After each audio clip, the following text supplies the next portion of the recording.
ሰላም ጤና ይስጥልን። የተከበራችሁ የጉራጌ ኒውስ ኔትወርክ ተከታታዮች የሰዓቱን ዜና አሁን ጀመርን። የጉራጌ ኒውስ ኔትወርክ አዲስና ወቅታዊ ዜናዎች በጄኔን በሁሉም አማራጮች በቴሌግራም፣ በፌስቡክ፣ በቲክቶክ እና በዩቲዩብ ለአድማጭ ተከታታዮች ይደርሳሉ። እርሶም በእነዚህ አማራጮች ዜናዎቻችን እንዲከታተሉ በአክብሮት እየጠየቅን ወደ ዛሬው ዜናዎች እናልፋለን። አብራችሁን ሁኑ። ቀዳሚውን በግብርዬ ክፍለ ከተማ ህገወጥ የመሬት ወረራ ተባብሶ መቀጠሉን ተገለጸ። በወልቂጤ ከተማ በግብርዬ ክፍለ ከተማ ህገወጥ የመሬት ወረራ እንዲባባስ አመራሩ በበላይነት ስለሚመራው ነው ተብሏል። በክፍለ ከተማው ግለሰቦች፣ ነጋዴዎችና የመንግስት ሰራተኞች ሳይቀር ህጋዊነቱ ባልተረጋገጠ መሬት ገንዘባቸው ያፈሳሉ፣ ቤቶች ይገነባሉ። በህገወጥ ደላሎች አማካኝነት በሀገር ውስጥና በውጭ የሚኖሩ ዜጎች ህጋዊ ያልሆኑ መሬቶች ህጋዊ ናቸው በሚል አሳሳች ግፊት መሬት ይገዛሉ። የከተማው አመራር በተለይም የማዘጋጃ ቤታዊ ኃላፊዎች የመሬት ወረራውን ከማስቆም ይልቅ የዚሁ አካል በመሆን ኃላፊነታቸው ተጠቅመው ህገወጥ ንግድ ላይ ይገኛሉ። የአንድ ግለሰብ መሬት በበርካታ ግለሰቦች ስም ይመዘገባል፣ በርካታ ጊዜ ይሸጣል። የጄኔን ምንጮች እንደሚያስረዱት ለምሳሌ ከአንድ ባለመሬት ነኝ ከሚል ግለሰብ በህገወጥ መልኩ አንድ መሬት ከ5 ጊዜ በላይ ለ5 የተለያዩ ግለሰቦች ባንዴ ሲሸጥ በከተማው ማዘጋጃ ቤት የተፈረመ የመሬት ማረጋገጫ ወረቀት ሁሉም ግለሰቦች ያገኛሉ። መሬቱ 5ቱም ግለሰቦች የኔ ነው በሚል ይጋጫሉ፣ ወደ ፍርድ ቤት ይሄዳሉ። እንዲህ አይነት የሌብነት ስራ ህገወጥ ነጋዴዎችና አመራሩ ተባብረው የሚፈጽሙት ወንጀል በክፍለ ከተማው ማየት የተለመደ ነው። ለአመራሩ ሙስና ያልከፈለ የትኛውም ዜጋ ህጋዊ ቢሆንም በከተማው መሬት ማግኘት የማይታሰብ ሆኗል። አመራሩ ህጋዊ ነው በሚል ሸንሽኖ የሸጠው ለነጋዴዎችና ለግለሰቦች አሳልፎ የሰጠው ህገወጥ መሬት ተብለው ኪሳራ ውስጥ የገቡ ከፍተኛ ገንዘብ የከሰሩ ግለሰቦች አሉ። በክፍለ ከተማው በህጋዊ መንገድ ተደራጁ ተብለው የተደራጁ የሚጠበቅባቸውን ክፍያ የከፈሉ ከአመራሮች ቅርበት ስለሌላቸው ብቻ ገንዘባቸው ተበልተው ዛሬ ነገ እየተባሉ ከ7 ዓመት ጀምሮ እስካሁን እየተንገላቱ የሚገኙ ወጣቶችም አሉ። በርካታ የክፍለ ከተማ ወጣቶች ከ7 ዓመት በፊት ለሁለተኛ ዙር መሬት ድርሻ 5 ሺህ ብር ቡክ አስከፍተዋቸው መሬት ታገኛላችሁ ተብለው እስካሁን መሬት አላገኙም። ለዚሁ ጉዳይ ተብሎ ከዓመታት በፊት 5 ሺህ ብር ያለውና የሌለው ተበድሮ ከ10 ሚሊዮን ብር በላይ ገቢ አድርገዋል። ነገር ግን እነዚህ ወጣቶች ጉዳያቸው ተረስቶ ብራቸው ተበልቶ ለማን እንደሚያነጋግሩ ግራ ገብቷቸው ተቀምጧል። በጣም የሚያሳዝነው በመጀመሪያ ዙር ጉልበተኞቹ በዘመድና በጓደኝነት በጥቅማ ጥቅም ስለተደረገ ለኛ እንዳይደርስ ተደረገ ይላሉ ቅሬታ አቅራቢዎቹ። በክፍለ ከተማው በህገወጥ መሬት ሽያጭ የተነሳ በርካታ ወንጀሎች እየተፈጸሙ ነው። በዚህም በበርካታ ግለሰቦች መካከል ጥልና ግጭት ተነስቶ ወደ ፍርድ ቤት ያመሩ ጉዳዮች በርካታ ናቸው። የነዚህ ሁሉ ችግሮች መነሻና ምክንያት ህገወጥ ነጋዴዎችና ደላሎች ከአመራሩ ጋር በሚሰሩት ያልተገባ ስህተት ምክንያት ነውም ተብሏል።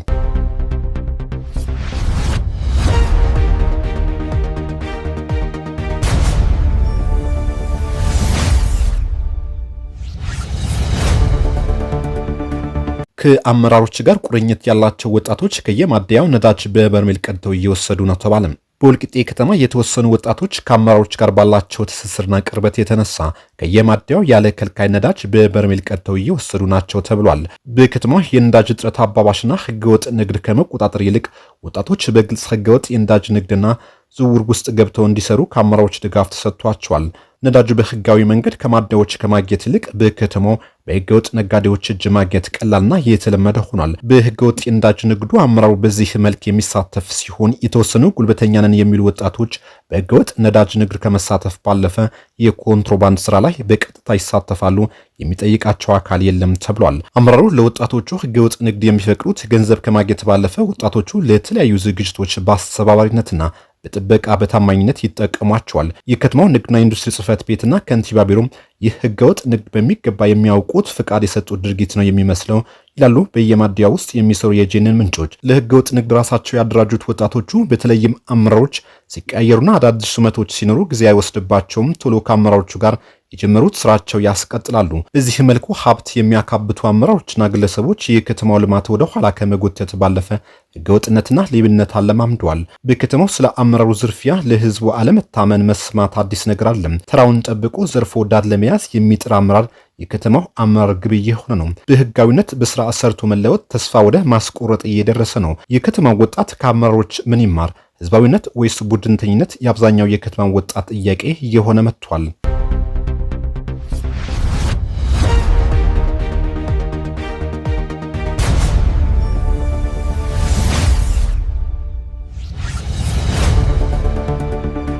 ከቡታጅራ ከተማና አካባቢው ከተውጣጡ ወጣቶች ጋር በሰላምና ጸጥታ ጉዳይ ላይ ውይይት ተደረገ።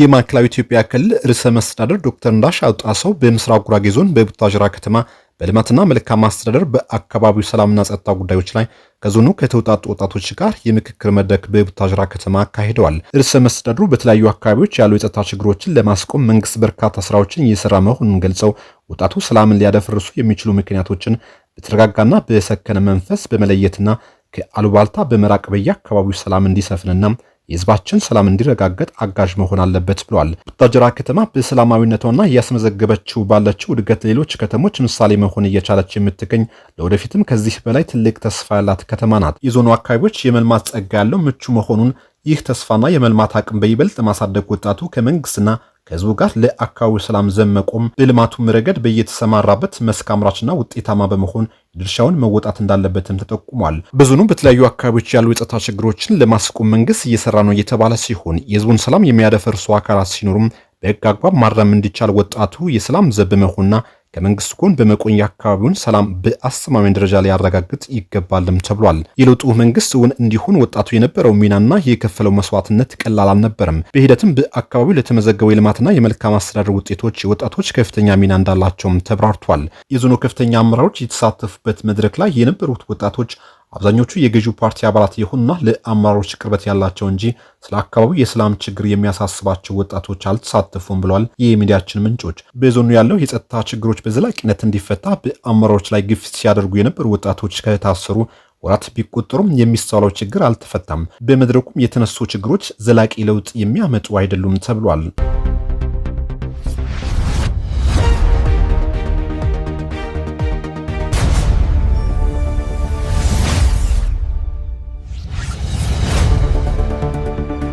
ለሰባተኛው ጠቅላላ ሀገራዊ ምርጫ ከፍተኛ ቁጥር ያላቸው እጩዎችን ያስመዘግቡ የፖለቲካ ፓርቲዎች ዝርዝር ይፋ ሆነ።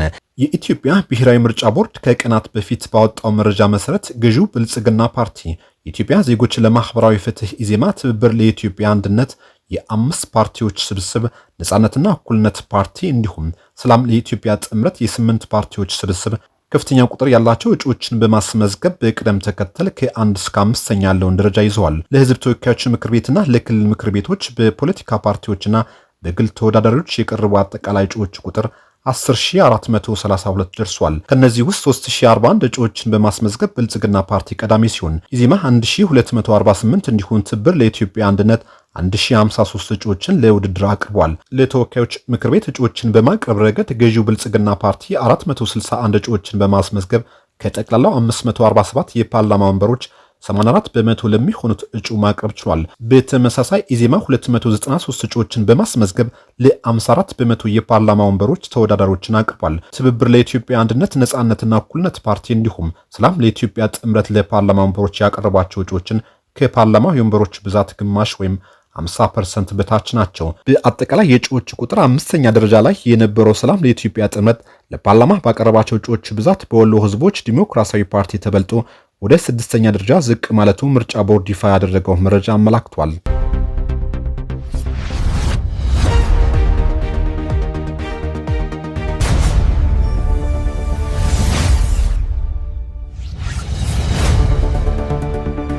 የህወሓት ሊቀመንበር ዶክተር ደብረጽዮን ገብረ ሚካኤል የሳውዲ አረቢያ መንግስት የሞት ቅጣት ለተፈረደባቸው የትግራይ ተወላጅ ኢትዮጵያውያን ምህረት እንዲያደርግ ጠየቁ። የሀገሪቱ መንግስት በኢትዮጵያውያን ላይ የሞት ቅጣት የሚያስከትሉ የክስ ሂደቶችን በአስቸኳይ እንዲያቋርጥ፣ በአገሪቱ የሚኖሩ የትግራይ ተወላጆች ከጥቃት እንዲጠበቁና ደህንነታቸው ተጠብቆ ከዓለም አቀፍ ተቋማት ጋር በሚደረግ ቅንጅት ወደ አገራቸው እንዲመለሱ እንዲደረግ ጠይቋል።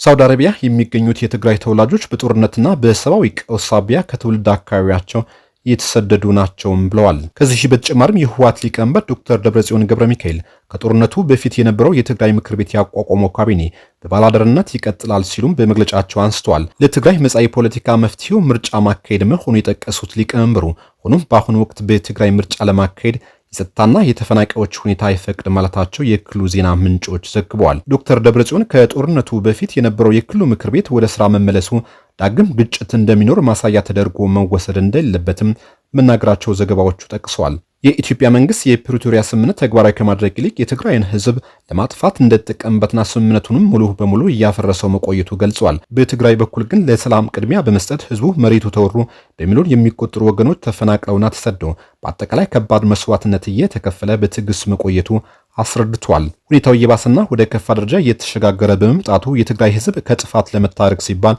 ለሰላም ተብሎ ተገድቶ የነበረው በህዝብ የተመረጠ ምክር ቤት ወደ ስራ መመለስ ግዴታው መሆኑ ደብረጽዮን አብራርቷል። አሁን ወቅት ምክር ቤቱና መንግስት መደበኛ ስራቸው በይፋ መጀመራቸውንም ዶክተር ደብረጽዮን ገልጸዋል።